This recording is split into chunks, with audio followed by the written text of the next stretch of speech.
इस मूवी में हम देखेंगे कि कैसे एक लड़का अपनी महबूबा को ढूंढने में लगा है, जिसके साथ उसने अंधेरे में बस एक रात गुजारी है। पर यहाँ उसके पास सिंड्रेला के प्रिंस की तरह शूज नहीं बल्कि उस लड़की की पैंटीज हैं। अब इस लड़के को उसका प्यार मिलता है कि नहीं, ये जानने के लिए एक्सप्लेनेशन एंड तक सुनिए। मूवी का स्टार्ट मैथ्यू नामी लड़के से होता है, जो नशे की हालत में गर्ल्स हॉस्टल से पार्टी करके निकल रहा होता है। तभी लिफ्ट में उसके साथ एक लड़की कपड़ों की बास्केट पकड़े खड़ी होती है कि लाइट चली जाती है। दोनों एक दूसरे की शक्ल तो नहीं देख पाते, पर उस अंधेरे और अकेलेपन का फायदा उठाते हुए एक दूसरे की आग बुझाने लग जाते हैं। सुबह नींद से जागने पर मैथ्यू अभी भी वहीं लिफ्ट में होता है, पर उस लड़की की जगह उसके पास बस उसकी पैंटी निशानी के तौर पे थी। अब वो लड़की कौन थी और कहाँ गई, मैथ्यू कुछ नहीं जानता, पर वो उसे भूल नहीं पा रहा था। इसलिए इस बारे में अपने दोस्त रॉड को बताता है। मैथ्यू के लाइफ में ये पहली बार हुआ है कि उसे किसी भी कोशिश के बगैर न सिर्फ लड़की मिल गई, बल्कि दोनों ने हैंकी पैंकी भी कर ली, जबकि आज तक उससे इतनी कोशिश के बाद भी कोई लड़की ने लिफ्ट ही नहीं करवाई थी। अब कुछ भी हो जाए, मैथ्यू उस लड़की को ढूंढ के ही रहेगा, जिसके लिए वो हॉस्टल में चूहे छोड़ देता है। फिर खुद मेंटेनेंस गाय बन के वहाँ से चूहे भगाने चला जाता है, ताकि लड़कियों के रूम्स में घुस के पैंटी मैच करके देख सके कि वो किस लड़की की थी। उसे वहीं उस लड़की का रूम तो नहीं मिलता, पर पैंटी मैच करते हुए बहुत सेक्सी चीजें देखने को मिलती हैं, जो वो सोच भी नहीं सकता था कि लड़कियां इस्तेमाल करती होंगी। फिर वो एक रूम में किसी लड़के को अपनी गर्लफ्रेंड को इंटीमेट होने के लिए जबरदस्ती करते देखता है। उससे ये देखा नहीं जाता और वो सोचे समझे बगैर दोनों के बीच कूद पड़ता है। दोनों लड़कों के बीच बहुत ही मजे की फाइट होती है। दोनों ही एक दूसरे के निपल्स पकड़े एक दूसरे को दर्द पहुंचाने में लग जाते हैं। आखिर में मैथ्यू की बस हो जाती है और वो हार मान लेता है। वो लड़का उसे हराते और अपनी गर्लफ्रेंड को वार्न करता वहाँ से चला जाता है। उसके जाते ही वो लड़की मैथ्यू को उसकी मदद करने के लिए उसके साथ कुछ भी करने की इजाजत देती है, बल्कि खुद मैथ्यू के निपल्स पे किस करती उसे सुकून देने लगती है। पर मैथ्यू को तो बस अपनी ड्रीम गर्ल की तलाश थी, इसलिए वो उस लड़की का फायदा उठाने के बजाय वहाँ से ऐसे ही निकल जाता है। अब चूहों वाला प्लान तो जाया गया, इसलिए मैथ्यू और तरीकों से लड़कियों के कमरे में घुसना शुरू हो जाता है, कभी कुछ खराब करके तो कभी कुछ तोड़ के। इसी दौरान में वो मुख्तलिफ नजारे लेते हुए अपनी आंखों को अच्छे से सेकने लगा होता है। फिर एक दिन वो सिंथिया नामी उस हॉस्टल की सबसे खूबसूरत लड़की से मिलता है, जिसने लड़कों को अपने प्यार के जाल में फंसा के उन्हें अपना नौकर बना रखा है, और वो मैथ्यू के साथ भी यही करती है। अब सिंथिया के जंगल से निकल के मैथ्यू लाउंज का टीवी ठीक कर रहा होता है, तभी एक लड़की उसे गेम के लिए चैलेंज करती है। हारने वाले को सबके सामने अपने सारे कपड़े उतारने होंगे। मैथ्यू को यकीन था वो नहीं हारेगा, फिर एंड में बेचारे को हारने पे सब लड़कियों के सामने नेकेड होना पड़ता है,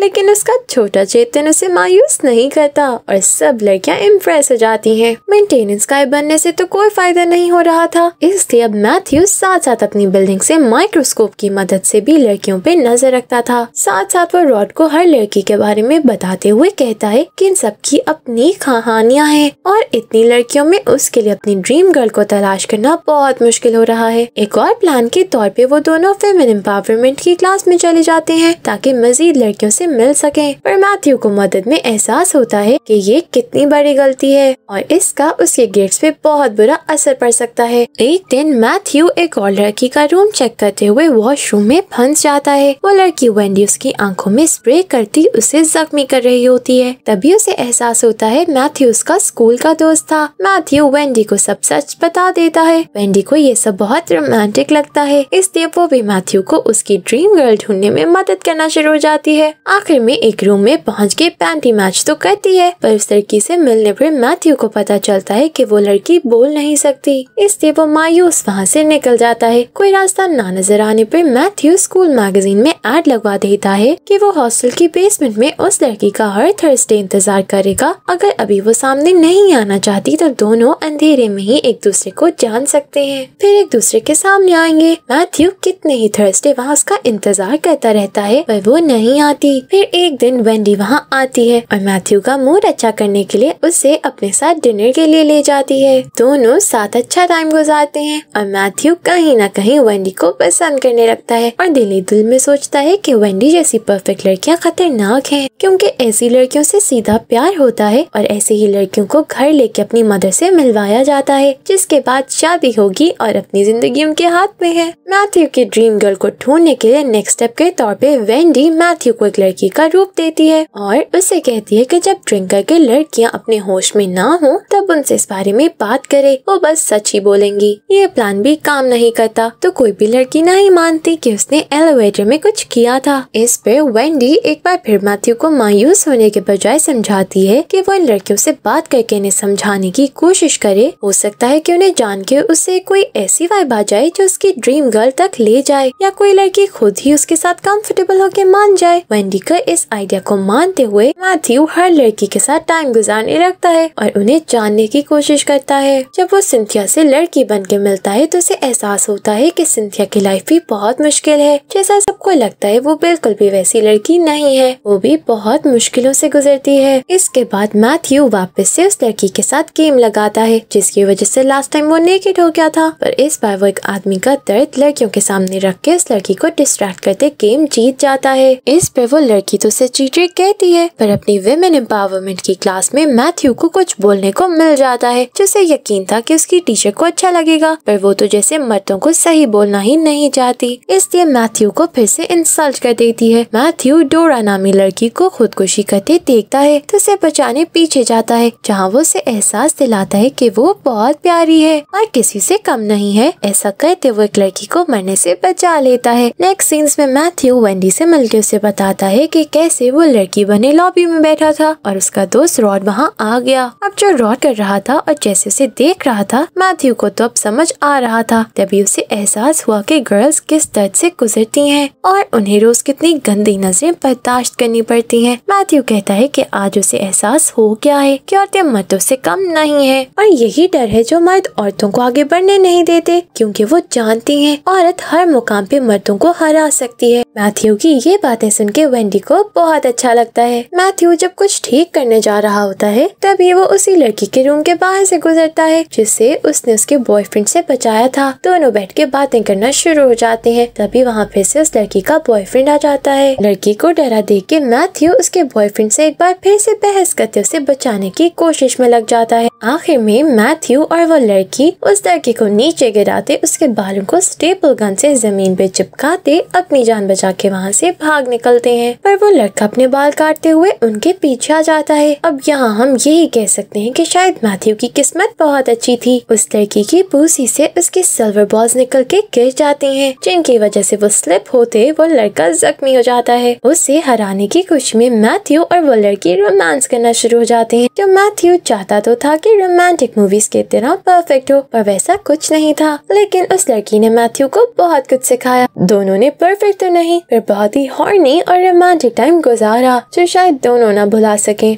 मैथ्यू जब रॉड से मिलता है तो रॉड उसके आगे कहानियां बनाने लगता है कि उसने मैथ्यू के लड़की वाले रूप के साथ खपाखप किया। अब जबकि रॉड को ये पता ही नहीं था कि वो तो मैथ्यू ही है। वो उल्टी सीधी कहानियां सुनाने लगता है जो सुन के मैथ्यू को लड़कों पे और गुस्सा आने लगता है कि वो लड़कियों को कितना कमतर समझते हैं। इसलिए वो गुस्से में वहाँ से निकल जाता है। इन सब एडवेंचर्स और मसलों में मैथ्यू ने अपनी ड्रीम गर्ल को ढूंढना नहीं छोड़ा था। वो अभी रोज थर्सडे बेसमेंट में उसका इंतजार करता था। फिर एक दिन उसका इंतजार खत्म हो गया, पर जैसा उसने सोचा था वैसा नहीं हुआ। वो लड़की सामने तो नहीं आई, पर मैथ्यू को इतना बोल के चली गई कि उसे ढूंढना छोड़ दे। उसे मैथ्यू में कोई इंटरेस्ट नहीं है। मैथ्यू उसे देखने उसके पीछे तो गया, पर वो उसे कहीं नहीं मिली। मैथ्यू अपना टूटा दिल लेके सीधा वेंडी के पास गया, जहाँ दोनों ही अपने दिल का हाल एक दूसरे को बताने लगे कि कैसे उन्होंने अपनी फैमिलीज के लिए परफेक्ट बनने की बहुत कोशिश की, पर कभी कामयाब ना हो सके। दोनों बातें करते एक दूसरे की तरफ अट्रैक्ट होने लगे और बहुत अच्छा टाइम गुजारते हुए वहीं सो गए। मैथ्यू जिस लड़की के साथ गेम खेलता था उसका दिल जीतने के लिए उसने उसके साथ मिलकर लड़कों को गेम में हराया, ताकि उसे यकीन दिला सके कि वो उसे कमतर नहीं समझता है। ऐसे मैथ्यू ने उसके दिल में भी घर कर लिया। फिर मैथ्यू ने डोरा को ये एहसास दिलाने के लिए कि वो बहुत खूबसूरत है, उसकी एक सेक्सी सी वीडियो एड बनवा के ऑन एयर कर दी, जिससे डोरा के अंदर भी बहुत कॉन्फिडेंस आ गया। एक एक करता वो लड़कियों को समझाते हुए उनके मसले हल करता गया। गया। सैटरडे नाइट पे उसे सिंथिया पार्टी करने के बजाय लाइब्रेरी में मिली, जहाँ उसे पता चलता है कि सिंथिया का फेस पूरी तरह जख्मी है, इसलिए वो सबसे चुप के यहाँ बैठी है। उसे देख के मैथ्यू उसे हौसला देने उसके पास बैठ जाता है। फिर जिस लड़की के साथ उसके बॉयफ्रेंड को हराने के बाद मैथ्यू ने रोमांस किया था, वो उसे फेस करने से डर रहा था, इसलिए अपनी लड़की वाले रूप में उसके पास जाता है, जहाँ उसे पता चलता है कि वो लड़की भी मैथ्यू को इतना पसंद नहीं करती, क्योंकि मैथ्यू उसकी टाइप का नहीं है। तभी फिर से उस लड़की का बॉयफ्रेंड आ जाता है, जो उस लड़की को छोड़ के मैथ्यू की तरफ अट्रैक्ट होते उसे रेप करने की कोशिश में लग जाता है। आखिर में अपनी जान बचाने के लिए मैथ्यू उस लड़के की टंग पे बाइट करते टंग ही तोड़ देता है। मैथ्यू को एहसास होता है कि जल्दी सेमेस्टर खत्म हो जाएगा और सब लड़कियां घर चली जाएंगी, इसलिए वो हॉस्टल के सामने खड़े होके उन 100 लड़कियों के आगे अपने दिल का हाल रखते अपनी ड्रीम गर्ल को बाहर आने को कहता है। आखिर में उस पर रिवील होता है कि वो लड़की कोई और नहीं बल्कि पैटी है, वो जिसे मैथ्यू उसके बॉयफ्रेंड से बचाता रहता है। फिर पैटी मैथ्यू को उससे दूर रहने को कहती है, क्योंकि उसे लगता है कि मैथ्यू उस एलिवेटर वाली लड़की से प्यार करता है, जबकि पैटी असल में एक स्लट है जिसे कोई ट्रू लव नहीं करेगा। वेंडी मैथ्यू से मिलकर उस पर रिवील करती है कि वो लेस्बियन है। अपनी क्लास में मैथ्यू अपना पॉइंट रखते अपनी टीचर को भी चुप करवा देता है और फिर आखिरी दिन सब साइड पे रखते हुए पैटी के पास जाते हुए उसके सामने अपनी ट्रू फीलिंग्स रखता है और दोनों रोमांस करने लगते हैं। इसी के साथ मूवी एंड हो जाती है। Thank you for watching.